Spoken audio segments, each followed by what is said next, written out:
ਸਾਹਿਬ ਸ੍ਰੀ ਗੁਰੂ ਗ੍ਰੰਥ ਸਾਹਿਬ ਜੀ ਮਹਾਰਾਜ ਤਿਨਾਂ ਦੇ ਪਵਿੱਤਰ ਚਰਨਾਂ ਵਿੱਚ ਸਾਹਿਬ ਗੁਰੂ ਗੋਬਿੰਦ ਸਿੰਘ ਸਾਹਿਬ ਜੀ ਮਹਾਰਾਜ ਜੀ ਦੀ ਚਰਨ ਛੋਹ ਪ੍ਰਾਪਤ ਪਵਿੱਤਰ ਧਰਤੀ 'ਤੇ ਪੂਰਨਮਾਸੀ ਦਾ ਪਵਿੱਤਰ ਦਿਹਾੜਾ ਮਨਾਉਣ ਵਾਸਤੇ ਇਕੱਤਰ ਹੋਈ ਸਾਧ ਸੰਗਤ ਕੁਛ ਰੋਜ਼ ਤੋਂ ਸਾਹਿਬ ਸ੍ਰੀ ਗੁਰੂ ਗ੍ਰੰਥ ਸਾਹਿਬ ਜੀ ਦੀ ਪਵਿੱਤਰ ਬਾਣੀ ਦੇ ਸਹਿਜ ਪਾਠ ਪ੍ਰਾਰੰਭ ਸਨ। ਉਪਰੰਤ ਪੁਰਾਤਨ ਮਰਜ਼ਾਦਾ ਜੋ ਮਹਾਂਪੁਰਸ਼ਾਂ ਦੀ ਚੱਲੀ ਆ ਰਹੀ ਹੈ ਪੁਰਾਤਨ ਸਤਿਯੁਗ ਤੋਂ, ਉਹ ਮਰਜ਼ਾਦਾ ਉਸੇ ਅਨੁਸਾਰ ਸਹਿਜ ਪਾਠਾਂ ਦੇ ਭੋਗ ਪਾਏ ਗਏ ਹਨ। ਥੋੜ੍ਹਾ ਸਮਾਂ ਪ੍ਰਾਪਤ ਹੋਇਆ ਹੈ। ਜੀਵਨ ਦੇ ਸਵਾਸ ਮਨੁੱਖ ਨੂੰ ਮਿਲੇ ਨੇ, ਸਵਾਸਾਂ ਦੀ ਗਿਣਤੀ ਘਟਦੀ ਜਾ ਰਹੀ ਹੈ। ਹਰ ਰੋਜ਼ ਦਿਨ ਰਾਤ ਸਵਾਸ ਸਰੀਰ ਵਿੱਚੋਂ ਨਿਕਲਦੇ ਜਾ ਰਹੇ ਹਨ। ਇਹ ਘੜੇ ਵਿੱਚ ਪਾਣੀ ਪਾ ਦਈਏ, ਉਹ ਘੜੇ ਵਿੱਚ ਛੋਟਾ ਜਿਹਾ ਇੱਕ ਸੁਰਾਖ ਕਰ ਦਈਏ, ਉਹਦੇ ਵਿੱਚੋਂ ਤਿਪ ਤਿਪ ਕਰਕੇ ਪਾਣੀ ਥੱਲੇ ਡਿੱਗਦਾ ਚਲੇ ਜਾਂਦਾ। ਹੌਲੀ ਹੌਲੀ ਸਮੇਂ ਮੁਤਾਬਕ ਉਹਦਾ ਪਾਣੀ ਸਾਰਾ ਘੜੇ ਵਿੱਚੋਂ ਨਿਕਲ ਜਾਂਦਾ ਅਤੇ ਘੜਾ ਖਾਲੀ ਹੋ ਜਾਂਦਾ। ਇਸੇ ਤਰ੍ਹਾਂ ਮਨੁੱਖ ਦੇ ਵਿੱਚ ਸਵਾਸ ਪਾਏ ਨੇ, ਉਹ ਸਵਾਸ ਹੌਲੀ ਹੌਲੀ ਘਟਦੇ ਜਾ ਰਹੇ ਨੇ ਦਿਨੋਂ ਦਿਨ। ਉਹਨਾਂ ਸਵਾਸਾਂ ਨੂੰ ਕੋਈ ਕੀਮਤ ਬਣਾ ਲੈਂਦਾ, ਕੋਈ ਸਵਾਸਾਂ ਨੂੰ ਬਿਰਥੇ ਗਵਾ ਜਾਂਦਾ। ਘੜੇ ਦੇ ਵਿੱਚ ਤਾਂ ਪਤਾ ਹੈ ਪਾਣੀ ਕਿਤਨਾ ਹੈ, ਕਿੰਨੇ ਸਮੇਂ ਵਿੱਚ ਕਿਤਨਾ ਪਾਣੀ ਨਿਕਲਿਆ ਹੈ, ਪਰ ਇਹ ਸਰੀਰ ਰੂਪੀ ਭਾਂਡੇ ਦਾ ਕੋਈ ਮਨੁੱਖ ਨੂੰ ਗਿਆਨ ਨਹੀਂ ਕਿ ਕਿੰਨੇ ਸਵਾਸ ਪਾਏ ਹਨ ਅਤੇ ਕਿੰਨੇ ਖਰਚ ਹੋ ਗਏ ਹਨ। ਸੋ ਜਿਨ੍ਹਾਂ 'ਤੇ ਗੁਰੂ ਦੀ ਕਿਰਪਾ ਹੁੰਦੀ ਹੈ, ਪੁਰਾਤਨ ਪਿਛਲੇ ਸਮਿਆਂ ਦੇ ਪਿਛਲੇ ਜਨਮਾਂ ਦੇ ਪੂਰਬ ਦੇ ਕਰਮ ਜਿਨ੍ਹਾਂ ਪੁਰਸ਼ਾਂ ਦੇ ਵੱਡੇ ਹੁੰਦੇ ਹਨ, ਉਹਨਾਂ ਪੁਰਸ਼ਾਂ ਨੂੰ ਇਹ ਵਸਤੂ ਪ੍ਰਾਪਤ ਹੁੰਦੀ ਹੈ। ਗੁਰੂ ਦਾ ਜਸ ਸੁਣਨਾ, ਗੁਰੂ ਦਾ ਜਸ ਕਰਨਾ, ਗੁਰੂ ਦੀ ਹਾਜ਼ਰੀ ਵਿੱਚ ਜਾਣਾ, ਮਹਾਂਪੁਰਖਾਂ ਦੀ ਸੰਗਤ ਕਰਨੀ, ਇਹ ਪਿਛਲੇ ਕਰਮਾਂ ਤੋਂ ਬਿਨਾਂ ਪ੍ਰਾਪਤ ਨਹੀਂ ਹੁੰਦੀ। ਜਾਂ ਕਿ ਮਸਤਕ ਕਰਮ ਪ੍ਰਭ ਪਾਏ, ਸਾਧ ਸਰਣ ਨਾਨਕ ਤੇ ਆਏ। ਜਿਨ੍ਹਾਂ ਦੇ ਮੱਥੇ ਵਿੱਚ ਲਿਖਿਆ ਸੀ ਉਹਨਾਂ ਪੁਰਖਾਂ ਨੂੰ ਸਾਧੂ ਦੀ ਸਰਣ ਮਿਲੀ ਆ। ਜਿਨ੍ਹਾਂ ਦੇ ਮੱਥੇ ਵਿੱਚ ਸੇਵਾ ਗੁਰੂ ਨਾਨਕ ਦੇ ਘਰ ਦੀ ਲਿਖੀ ਸੀ, ਉਹਨਾਂ ਨੂੰ ਸੇਵਾ ਗੁਰੂ ਨਾਨਕ ਸਾਹਿਬ ਨੇ ਬਖਸ਼ੀ ਹੈ। ਸੋ ਸਵਾਸਾਂ ਨੂੰ ਸਫਲਾ ਕਰਨ ਦਾ ਸਭ ਤੋਂ ਚੰਗਾ ਅਤੇ ਸੌਖਾ ਤਰੀਕਾ ਹੈ ਗੁਰੂ ਦਾ ਜਸ ਸਰਵਣ ਕਰਨਾ ਜਾਂ ਗੁਰੂ ਦੇ ਘਰ ਦੀ ਸੇਵਾ ਕਰਨੀ। ਦੋ ਤਰ੍ਹਾਂ ਮੁੱਖ ਉਜਲਾ ਗੁਰਬਾਣੀ ਵਿੱਚ ਲਿਖਿਆ ਹੈ।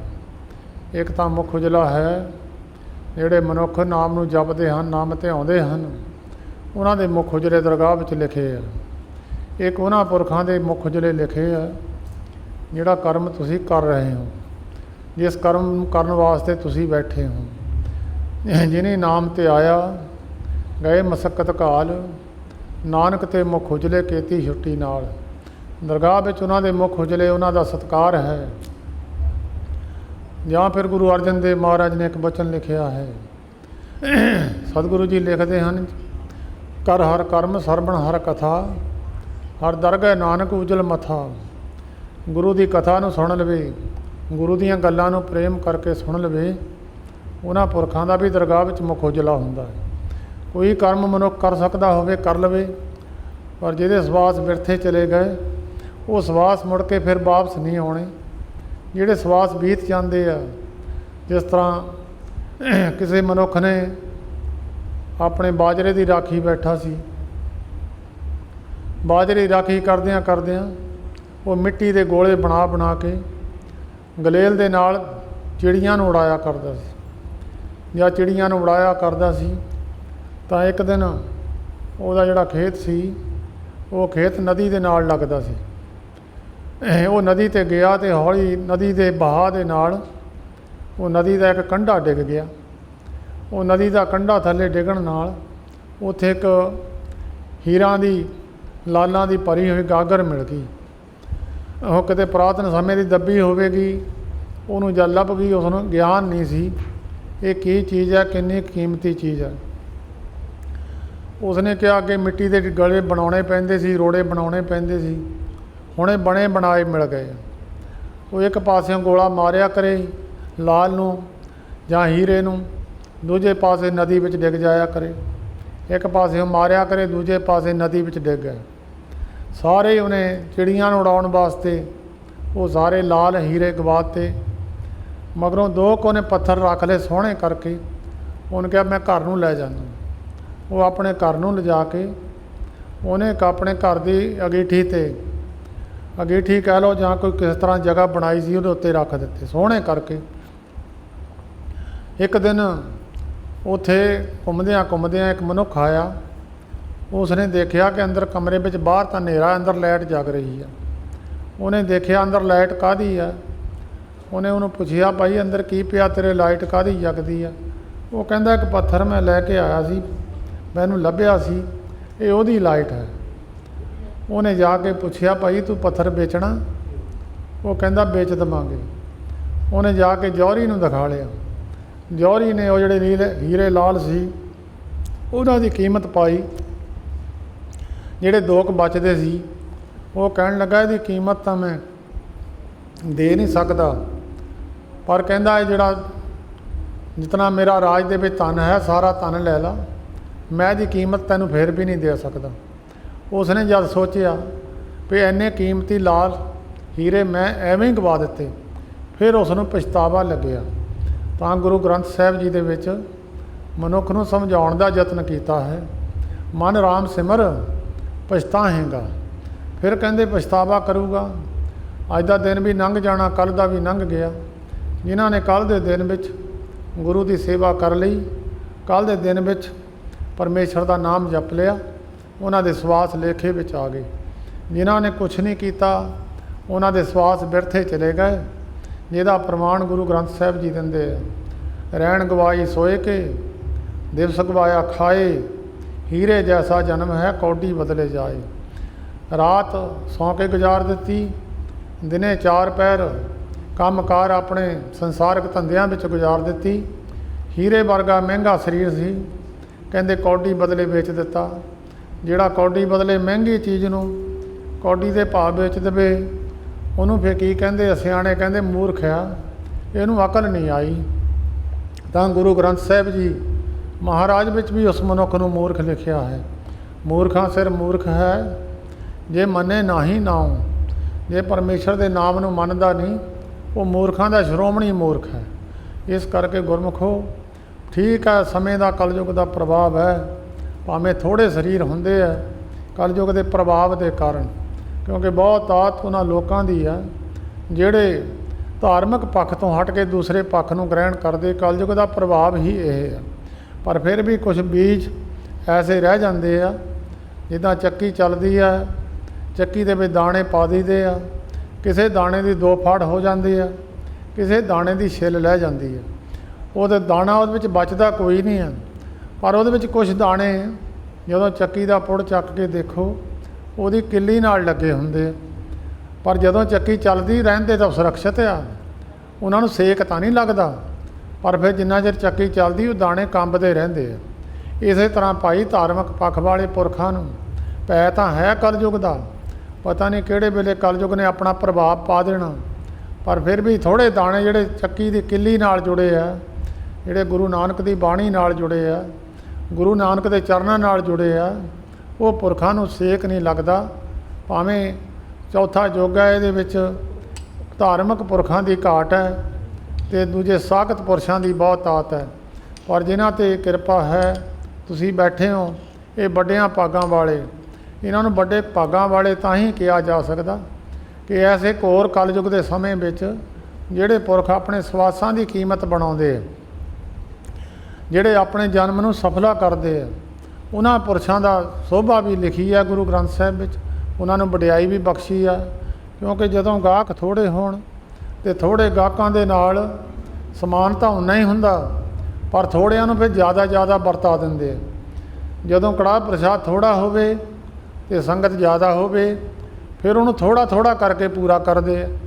ਸਤਿਯੁਗ ਵਿੱਚ ਗਾਹਕ ਜ਼ਿਆਦੇ ਸਨ, ਸਤਿਯੁਗ ਸੱਚ ਕਹੇ ਸਭ ਕੋਈ, ਘਰ ਘਰ ਗੁਰਮੁਖ ਭਗਤ ਹੋਈ। ਸਤਿਯੁਗ ਵਿੱਚ ਸਾਰੀ ਦੁਨੀਆ ਬਹੁਤ ਲੋਕ ਸੱਚ ਬੋਲਦੇ ਸਨ, ਘਰ ਘਰ ਗੁਰਮੁਖ ਸਨ, ਘਰ ਘਰ ਭਗਤ ਸਨ। पर अज वो गल बहुत घट है। तो गुरमुख बिरले बिरले लभणगे, ये भगत बिरले बिरले मिलणगे। सागत पुरशां की गिणती नहीं की जा सकती। सब संसार विच झूठ का वरतारा वरतिया, वो वरतारा गुरु नानक साहब जी ने बाणी विच अपने भाई गुरदास जी ने लिखिया, कल काती राजे कसाई धर्म पंख कर उडरिया। धर्म कहते खंभ ला के उड़िया।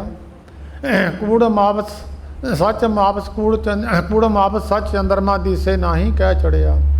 जिदा मत्स्या दे विच कोई कह दे चंद्रमा चढ़ गया, इदा चढ़ नहीं सकता, चढ़ता ही नहीं है, गल मनण योग भी नहीं है। हाँ पाल विकुन्नी होई अंधेरे राहो ना कोई। जदों कोई रास्ता नहीं सी दिसदा, उस वेले गुरु नानक देव महाराज संसार विच आए। उन्होंने तपदे संसार नूं ठारन की कोशिश की।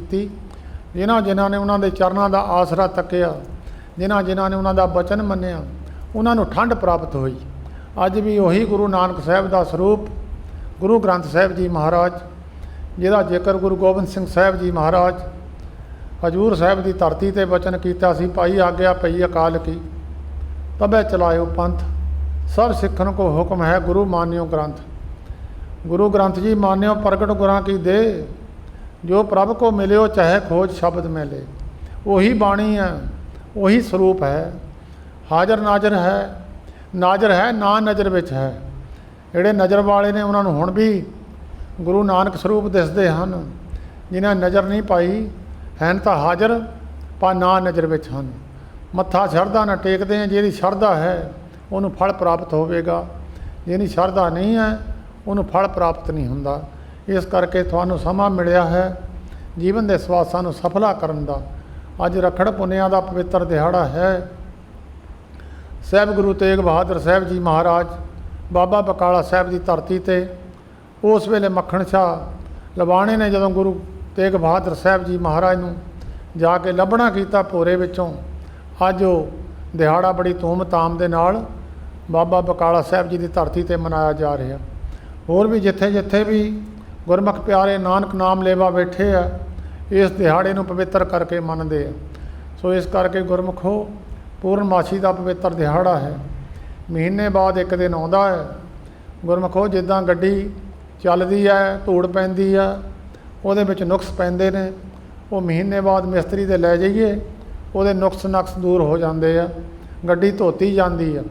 इस तरह महीने बाद भी कोई गुरु के चरणों में आके गुरु का जस सरवण कर लवे, गुरु के दर्शन कर लवे, उहदे मन की मैल लै जाती है, मन की पवित्रता ही हो जाती है। ये बड़ा फल है जिहड़े गुरमुख शरधा नाल जाते हैं। इस करके गुरमुखों महीने बाद भी बड़ी वड्डी गल है, गुरु के चरणों में पहुँच जाना, गुरु का पैर रखना, गुरु की बाणी सुननी, गुरु की बाणी ते चलण की कोशिश करनी। सो अज पवित्र दिहाड़ा गुरमुख प्यारिਆਂ ने हुक्मनामा पढ़िया है धनासरी राग के अंदर। धनासरी महला पंजवां। तुम दाते ठाकर प्रतिपालक नायक खसम हमारे। इत्थे प्रतिपालक पढ़ना प्रतिपालक नहीं है, चेता रखियो। जिस भी किसी अखर नूं सियारी होवे, ਉਹਦੇ पैर ਵਿੱਚ ਰਾਰਾ ਹੋਵੇ ਤਾਂ ਉਹ ਰਾਰੇ ਨੂੰ भी सियारी लग जाती है। ਜਿਹਦੇ ਅੱਖਰ ਨੂੰ ਸਿਆਰੀ नहीं है तो ਰਾਰੇ ਨੂੰ ਸਿਆਰੀ लगती नहीं है। ਇੱਥੇ ਤੱਤੇ ਨੂੰ ਸਿਆਰੀ है तो ਜਿਹੜਾ ਰਾਰਾ है पप्पे ਦੇ पैर 'ਚ है। इस करके ध्यान नाल इस अखर ਨੂੰ पढ़ना। तुम दाते ठाकर प्रतिपालक, प्रतिपालना करन वाला। ठीक है, मनुख ਆਪਾਂ ਸਾਰੇ ਜ਼ਿਮੀਂਦਾਰ ਵਿੱਚ ਬਹੁਤੇ ਬੈਠੇ ਆ, ਜ਼ਿਮੀਂਦਾਰ ਨੇ ਪਸ਼ੂ ਰੱਖੇ ਹੁੰਦੇ ਆ। ਇੱਕ ਨਹੀਂ ਵੀ ਦੁੱਧ ਦਿੰਦਾ ਉਹਨੂੰ ਵੀ ਪੱਠੇ ਪਾਉਂਦਾ, ਉਹ ਇੱਕ ਦੁੱਧ ਦਿੰਦਾ ਉਹਨੂੰ ਵੀ ਪਾਉਂਦਾ। ਹੋਰ ਕਈ ਛੋਟੇ ਛੋਟੇ ਨਿੱਕੇ ਮੋਟੇ ਕੱਟੇ ਬੱਚੇ ਹੁੰਦੇ ਆ ਜਿਨ੍ਹਾਂ ਦਾ ਕੋਈ ਬਹੁਤਾ ਫਾਇਦਾ ਤਾਂ ਨਹੀਂ ਹੁੰਦਾ, ਪਰ ਲੰਮੇ ਸਮੇਂ ਬਾਅਦ ਉਹਦਾ ਫਾਇਦਾ ਜ਼ਰੂਰ ਮਿਲ ਜਾਂਦਾ। ਪਰ ਜਿਹਨੂੰ ਜ਼ਿਮੀਂਦਾਰ ਰੋਜ਼ ਦੁੱਧ ਚੋਂਦਾ, ਜਿਸ ਮੱਝ ਦਾ ਗਾਂ ਦਾ, ਉਹਦੀ ਜ਼ਿਆਦਾ ਸੰਭਾਲ ਕਰਦਾ ਕਿਉਂਕਿ ਉਹਨੂੰ ਲਾਹਾ ਦੇ ਰਹੀ ਆ, ਲਾਭ ਦੇ ਰਹੀ ਆ। ਤੇ ਜਿਹੜੇ ਦੂਜੇ ਆ ਉਹਨਾਂ ਦੇ ਵਿੱਚ ਇੱਕ ਮਾੜਾ ਮੋਟਾ ਭੁੱਖਾ ਤਿਆਇਆ ਵੀ ਰਹਿ ਜਾਵੇ ਤਾਂ ਬਾਹਲੀ ਪਰਵਾਹ ਨਹੀਂ ਕਰਦਾ। ਜੇ ਦੁੱਧ ਵਾਲੇ ਨੂੰ ਭੁੱਖਾ ਤਿਆਇਆ ਛੱਡ ਦੇਵੇ ਤਾਂ ਫਿਰ ਉਹਦਾ ਦੁੱਧ ਘਟ ਜਾਂਦਾ। ਉਹਨੂੰ ਜ਼ਿਮੀਂਦਾਰ ਨੂੰ ਪਤਾ ਮੈਨੂੰ ਘਾਟਾ ਪੈ ਜਾਣਾ। ਇਸ ਤਰ੍ਹਾਂ ਨਿਰੰਕਾਰ ਜੀ ਨੇ ਸ੍ਰਿਸ਼ਟੀ ਸਾਜੀ ਆ ਸਾਰਿਆਂ ਨੂੰ ਪਾਲਣਾ ਕਰਨ ਵਾਸਤੇ। ਸਿਰ ਸਿਰ ਜਿਕ ਸੰਭਾਹੇ ਠਾਕਰ ਕਾਹੇ ਮਨ ਭੌ ਕਰਿਆ, ਊੜੈ ਉਡਾਵੇ ਸੈ ਕੋਸਾਂ ਤਿਸ ਪਾਛੇ ਬਚਰੇ ਸ਼ਰਿਆ, ਤਿਨ ਕਵਣ ਖਿਲਾਵੈ ਕਵਣ ਚੁਗਾਵੈ, ਮਨ ਮੈਂ ਸਿਮਰਨ ਕਰਿਆ। ਜਿੱਥੇ ਜਿੱਥੇ ਜਿੱਦਾਂ ਦਾ ਮੌਸਮ ਸੀ ਉਸ ਮੌਸਮ ਮੁਤਾਬਕ ਜੀਵ ਪੈਦਾ ਕੀਤੇ ਆ। ਹਿੰਦੁਸਤਾਨ ਦੀ ਧਰਤੀ 'ਤੇ ਜਿੱਦਾਂ ਦਾ ਮੌਸਮ ਸੀ ਉੱਦਾਂ ਦੇ ਜੀਵ ਪੈਦਾ ਕਰ ਦਿੱਤੇ। ਜਿੱਥੇ ਜ਼ਿਆਦਾ ਗਰਮੀ ਪੈਂਦੀ ਹੈ ਉੱਥੇ ਉੱਦਾਂ ਦੇ ਜੀਵ ਪੈਦਾ ਕਰ ਦਿੱਤੇ। ਕਈ ਧਰਤੀ 'ਤੇ ਬਰਫ਼ ਪੈਂਦੀ ਹੈ ਬਹੁਤ ਜ਼ਿਆਦਾ, 12 ਮਹੀਨੇ ਬਰਫ਼ ਜੰਮੀ ਰਹਿੰਦੀ ਆ, ਉੱਥੇ ਵੀ ਉੱਦਾਂ ਦੇ ਜੀਵ ਪੈਦਾ ਕਰ ਦਿੱਤੇ ਜਿਹੜੇ ਬਰਫ਼ ਵਿੱਚ 50-50 ਮਾਈਨਸ ਵਿੱਚ ਵੀ ਲੋਕ ਕੰਮ ਕਰਦੇ ਆ। ਜਿੱਥੇ ਜਾਨਵਰ ਉੱਥੇ ਪਸ਼ੂ ਵੀ ਹੈ, ਪੰਛੀ ਵੀ ਹੈ, ਪਰ ਉਹਨਾਂ ਦਾ ਸਰੀਰ ਉੱਦਾਂ ਦਾ ਬਣਾ ਦਿੱਤਾ ਪਰਮੇਸ਼ਰ ਨਿਰੰਕਾਰ ਨੇ।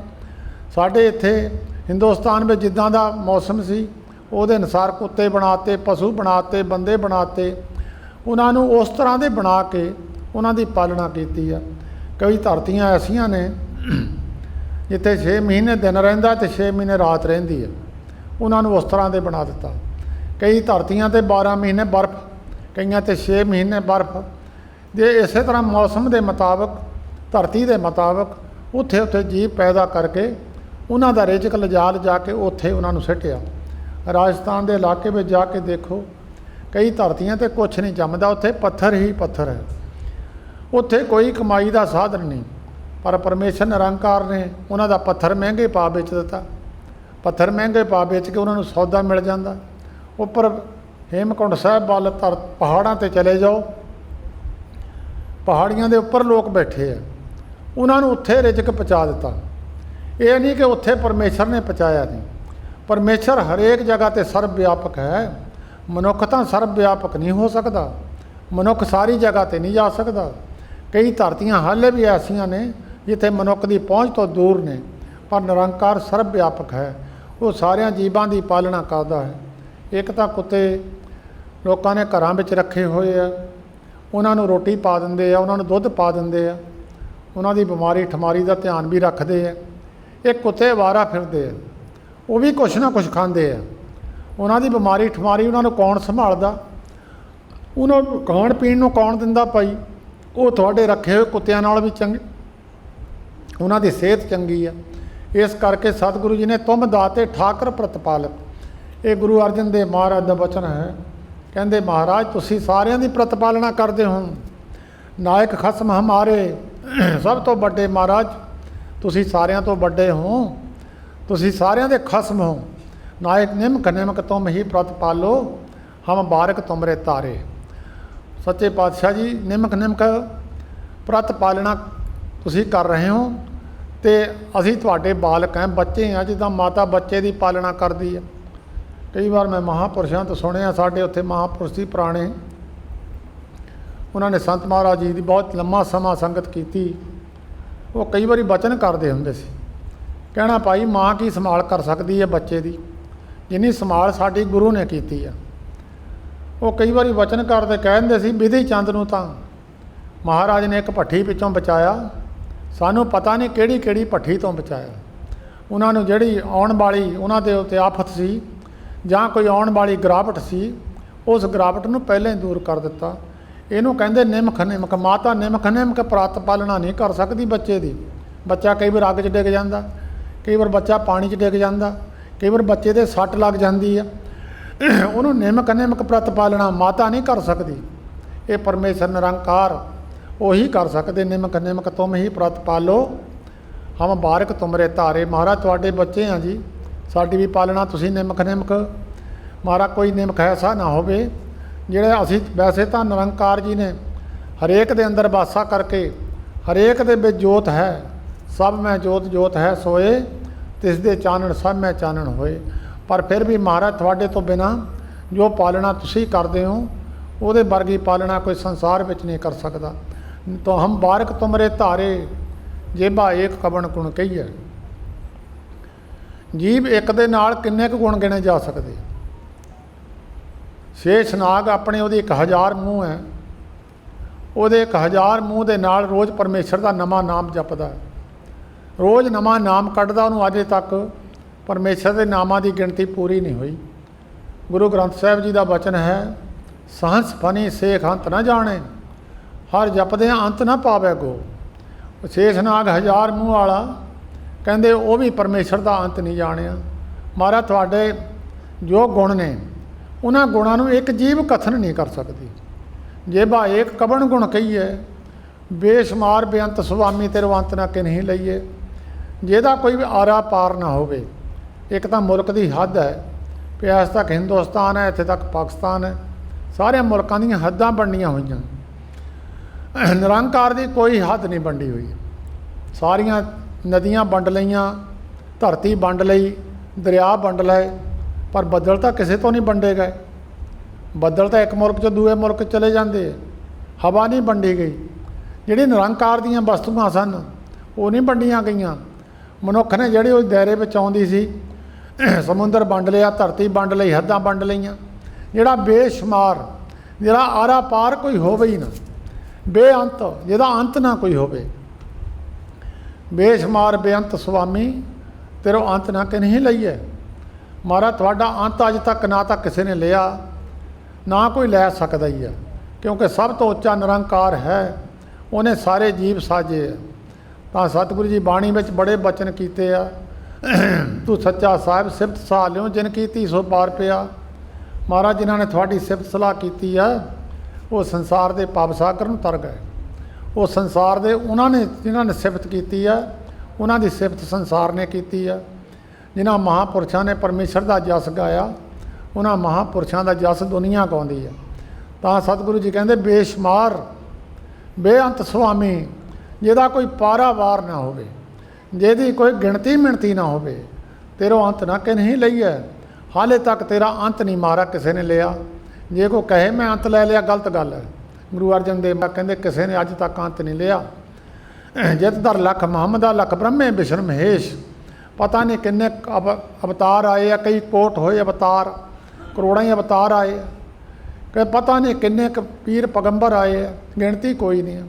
ਪਰ ਸਤਿਗੁਰੂ ਜੀ ਕਹਿੰਦੇ ਬੇਸ਼ੁਮਾਰ ਬੇਅੰਤ ਸੁਆਮੀ ਤੇਰੋ ਅੰਤ ਨਾ ਕਿਨਹੀ ਲਈਏ।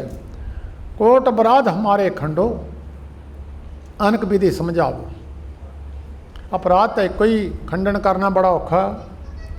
ਕਰੋੜਾਂ ਅਪਰਾਧ ਇਹ ਸਾਧੂ ਦੀ ਸੰਗਤ ਵਿੱਚ ਜਾ ਕੇ ਮਿਟ ਜਾਂਦੇ ਆ।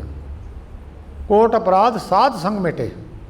ਜਾਂ ਤਾਂ ਇੱਦਾਂ ਇੱਥੇ ਮਿਟੇ ਆ, ਜਾਂ ਗੁਰੂ ਅਰਜਨ ਦੇਵ ਮਹਾਰਾਜ ਇੱਥੇ ਕਰੋੜ ਅਪਰਾਧ ਦੀ ਗੱਲ ਕੀਤੀ ਹੈ। ਕੋਟ ਅਪਰਾਧ ਸਾਧ ਸੰਗ ਮਿਟੇ, ਸੰਤ ਕਿਰਪਾ ਤੇ ਜਮ ਤੇ ਛੁੱਟੇ। ਸੰਤਾਂ ਦੀ ਕਿਰਪਾ ਨਾਲ ਜਮ ਤੋਂ ਛੁੱਟੂਗਾ। ਉੱਦਾਂ ਕਿਤੇ ਕੋਈ ਤਰੀਕਾ ਹੈ ਹੀ ਨਹੀਂ ਕਿ ਜਮ ਤੋਂ ਮਨੁੱਖ ਛੁੱਟ ਜਾਵੇ।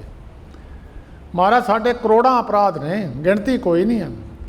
ਪਿਛਲੇ ਜਨਮਾਂ ਦੇ ਕੀਤੇ ਹੋਏ ਕਿਲ ਕੋਟ ਜਨਮ ਕੇ ਕਿਲ ਵਿਖ ਨਾਸੇ, ਹਰ ਚਰਨੀ ਚਿਤ ਲਾਏ। ਕਹਿੰਦੇ ਕਰੋੜਾਂ ਜਨਮਾਂ ਦੇ ਕਿਲ ਵਿਖ ਪਾਪ ਜਿਹੜੇ ਕੀਤੇ ਹੋਏ ਮਹਾਰਾਜ, ਉਹਨਾਂ ਨੂੰ ਕਿਰਪਾ ਕਰਕੇ ਖੰਡਨ ਕਰ ਦਿਓ ਜੀ। ਅਸੀਂ ਤੁਹਾਡੇ ਪੁੱਤਰ ਹਾਂ, ਧੀਆਂ ਪੁੱਤਰ ਹੈ ਮਹਾਰਾਜ, ਤੁਹਾਡੇ ਬੱਚੇ ਹਾਂ ਜੀ। ਮਹਾਰਾਜ ਇਹਨਾਂ ਨੂੰ ਖੰਡਨ ਕਰ ਦਿਓ, ਅਨਕ ਵਿਧੀ ਸਮਝਾਵੋ। ਜਿੱਦਾਂ ਮਾਤਾ ਆਪਣੇ ਬੱਚੇ ਨੂੰ ਸਮਝਾਉਂਦੀ ਆ, ਕਈ ਵਾਰ ਪਿਆਰ ਨਾਲ ਸਮਝਾਉਂਦੀ ਆ, ਕਈ ਵਾਰ ਦਬਕਾ ਮਾਰ ਕੇ ਸਮਝਾਉਂਦੀ ਆ, ਕਈ ਵਾਰ ਉਹਨੂੰ ਲਾਲਚ ਦੇ ਕੇ ਸਮਝਾਉਂਦੀ ਹੈ ਵੀ ਇੱਦਾਂ ਕਰਨਾ। ਇਹ ਹੁੰਦੀਆਂ ਵਿਧੀਆਂ। ਗੁਰੂ ਗ੍ਰੰਥ ਸਾਹਿਬ ਜੀ ਦੇ ਵਿੱਚ ਕਈ ਵਾਰ ਬਾਣੀ ਕਈ ਜਗ੍ਹਾ 'ਤੇ ਮਨੁੱਖ ਨੂੰ ਲਾਲਚ ਦਿੱਤਾ। ਸਰਬ ਬੈਕੁੰਠ ਮੁਕਤ ਮੋਖ ਪਾਏ, ਏਕ ਨਿਮਖ ਹਰਿ ਕੇ ਗੁਣ ਗਾਏ, ਤੈਨੂੰ ਸਾਰੇ ਬੈਕੁੰਠਾਂ ਦੇ ਸੁੱਖ ਮਿਲ ਜਾਣਗੇ। ਕਈ ਜਗ੍ਹਾ 'ਤੇ ਡਰਾਵਾ ਵੀ ਮਨੁੱਖ ਨੂੰ ਦਿੱਤਾ। ਜਬ ਜਮ ਆਏ ਕਿਸ ਗਏ ਪਟ ਕੇ, ਤਾਂ ਦਿਨ ਕਛੂ ਨਾ ਬਸਾਏਗਾ। ਧਰਮਰਾਜ ਜਬ ਲੇਖਾ ਮੰਗੇ ਤਾਂ ਕਿਆ ਮੁਖ ਲੈ ਕੇ ਜਾਏਗਾ। ਕਹਿੰਦੇ ਇੱਥੇ ਕਿ ਧਰਮਰਾਜ ਦੇ ਸਜ਼ਾ ਤੈਨੂੰ ਮਿਲੂਗੀ, ਤੇਰੇ ਧਰਮਰਾਜ ਦੇ ਦੂਤ ਤੈਨੂੰ ਮਾਰਨਗੇ, ਕੁੱਟਣਗੇ। ਬਹੁਤ ਜਗ੍ਹਾ 'ਤੇ ਇਹਨੂੰ ਗਿਆਨ ਵਿਚਾਰ ਦੇ ਨਾਲ ਸਮਝਾਇਆ। ਕਹਿੰਦੇ ਭਾਈ ਪਿਆਰੇ ਇਹਨ ਵਿੱਚ ਮਿਲਣ ਨਾ ਜਾਈ। ਉੱਥੇ ਪਿਆਰ ਨਾਲ ਸਮਝਾਉਣਾ ਕੀਤਾ। ਕਰਮ ਧਰਮ ਪਖੰਡ ਜੋ ਦੀਸੈ, ਤਿਨ ਜਮ ਜਗਾਤੀ ਲੂਟੈ। ਨਿਰਵਾਣ ਕੀਰਤਨ ਗਾਵੋ ਕਰਤੇ ਕਾ, ਨਿਮਕ ਸਿਮਰਤ ਜੋ ਛੂਟੇ। ਵੇਦ ਪ੍ਰਾਨ ਸਿਮਰਤ ਅਰਸਾਸਤ, ਇਨ ਪੜ੍ਹਿਆ ਮੁਕਤ ਨਾ ਹੋਈ। ਏਕ ਅੱਖਰ ਜੋ ਗੁਰਮੁਖ ਜਾਪੇ, ਤਿਨ ਕੀ ਨਿਰਮਲ ਸੋਈ। ਕਹਿੰਦੇ ਭਾਈ ਕਰੋੜ ਅਪਰਾਧ ਜਿਹੜੇ ਮਹਾਰਾਜ ਸੱਚੇ ਪਾਤਸ਼ਾਹ ਜੀ, ਇਹ ਤਾਂ ਸੰਤਾਂ ਦੀ ਕਿਰਪਾ ਨਾਲ ਜਾਂ ਤੁਸੀਂ ਕਿਰਪਾ ਕਰਦੇ ਹੋ। ਕੋਟ ਅਪਰਾਧ ਹਮਾਰੇ ਖੰਡੋ, ਅਨਕ ਵਿਧੀ ਸਮਝਾਵੋ। ਮਹਾਰਾਜ ਜਿਹੜੀ ਵੀ ਵਿਧੀ ਤੁਹਾਨੂੰ ਚੰਗੀ ਲੱਗਦੀ ਹੈ। ਕਈ ਵਾਰ ਮਾਂ ਨੂੰ ਪਤਾ ਹੁੰਦਾ ਮੁੰਡਾ ਸਮਝਣੇ ਵਾਲਾ ਨਹੀਂ, ਪਿਆਰ ਨਾਲ ਉਹ ਡੰਡਾ ਚੱਕ ਲੈਂਦੀ ਹੈ, ਉਹਦੇ ਮਾਰ ਕੇ ਵੀ ਸਮਝਾਉਂਦੀ ਹੈ। ਕਈ ਵਾਰ ਉਹ ਪਿਆਰ ਨਾਲ ਸਮਝ ਜਾਂਦਾ, ਉਹ ਸਮਝਾਉਂਦੀ। ਇਹਨੂੰ ਹੁੰਦੀ ਅਨੇਕਾਂ ਵਿਧੀਆਂ। ਹਮ ਅਗਿਆਨ ਅਲਪ ਮਤ ਥੋਰੀ, ਤੁਮ ਆਪਣ ਬਿਰਦ ਰਖਾਵੋ। ਥੋੜ੍ਹੀ ਮੱਤ ਹੁੰਦੀ ਬੱਚੇ ਦੀ, अल्प छोटी मत हुंदी है, अज्ञानता है। तुम अपन बिरद रखावो। महाराज तुहाडा बिरद है जी, तुहाडा सुभाव है, तुसीं महाराज बख्श लैंदे हो। तुसीं अनेकां विधियां नाल समझा भी लवोगे। तुहाडे चरनां जिहड़ा भी कोई आया, पापी ते पापी आया वो भी बख्शिया गया, कोई होर महाराज आया वो भी बख्शिया गया। अनेक विधि समझावो, हम अज्ञान अल्प मत थोरी, तुम आपन बिरद रखावो। महाराज तुसीं अपना सुभाव जिहड़ा तुहाडा हैगा ਉਹਦੇ अनुसार महाराज सानूं समझाउणा करो जी। तुमरी सरन तुम्हारी आसा। महाराज तुहाडी सरन विच आए जी, तुहाडी आस लैके बैठे हैं भी साडा उत्थे अपराध खंडन हो जाने हैं, अपराध खत्म हो जाने हैं। महाराज आस लैके, हरेक मनुख आस लैके आया। तुसीं भी आए हो भी गुरु के चरणों में जाके सानूं मुनाफा मिलेगा। क्योंकि गुरु तेग बहादुर साहब जी ने एक वचन लिखिया, तीर्थ वरत अरदान कर। तीर्थां ते जाण दा लाभ सी तां गुरु तेग बहादुर साहब जी ने लिखिया इहदा फल है। वरत रखण दा लाभ है, दान करन दा लाभ है, कहंदे इन्हां सारियां चीज़ां दा लाभ है। महाराज तुमरी सन तुम्हारी आसा। बहुतियां दी इच्छा है, आसा है भी गुरु ग्रंथ साहब के चरणन जाके साडे पाप खंडन हो जाने, भी सानूं कुछ ना कुछ उत्ते फल मिल जाएगा। भी महाराज तुम्हारी आस लैके आए हैं, तुहाडी सरन विच आए। तुम ही सज्जन सहेले सुखदायक, सब तो तुसीं सज्जन सच्चा पातशाह सिर साहां दे साह हो। सब तो नेड़े दे मित्र तुसीं हो। मनुख दे हरेक जीव दे सब तो नेड़े तुसीं हो। जिद्दां मनुख दा सब तो नेड़े एक हत्थ हुंदा है। जदों मनुख दे किते सੱਟ लग जांदी, हत्थ नੱਠ के उत्थे चले जांदा। शरीर ते किते खाज हुंदी है, हत्थ नੱਠ के उत्थे चले जांदा। किते अख विच कंकर पै जावे, हत्थ नੱਠ के उत्थे चले जांदा। हत्थ की पहुँच बहुत नेड़े है, सब तो गिनी गई है। जदों भी किते कोई शरीर ते व्याधि आवे, हत्थ उत्थे चले जांदा, दबण घुटण लग जांदा। पर कहंदे हत्थ तो भी नेड़े परमेश्वर दसिया गुरबाणी ने। हत्थ किसी नूं अधरंग हो जाए, हत्थ चक्के ही नहीं हुंदा। मनुख के बस विच भी की है, हत्थ दोए रह जाणगे, कईयां ते रह गए। तो इत्थे गुरु ग्रंथ साहिब जी की पवित्र बाणी में लिखिया, कह रविदास हाथ पै नेरा सहजे होए सोई। कहंदे हत्थ तो भी नेड़े है महाराज तुसीं। एक हत्थ सब तो नेड़े है, पर हत्थ तो नेड़े हो तुसीं। तुम ही सज्जन सहेले राखो राखण हार दयाला, नानक करके गोले। महाराज तुसीं कृपा करके रखिया करो जी। असीं तुहाडे घर दे सेवादार हां, असीं तुहाडे सेवक हां। इस करके महाराज तुहाडी सरन विच आए हैं। सो सारी संगत का धन्यवाद है।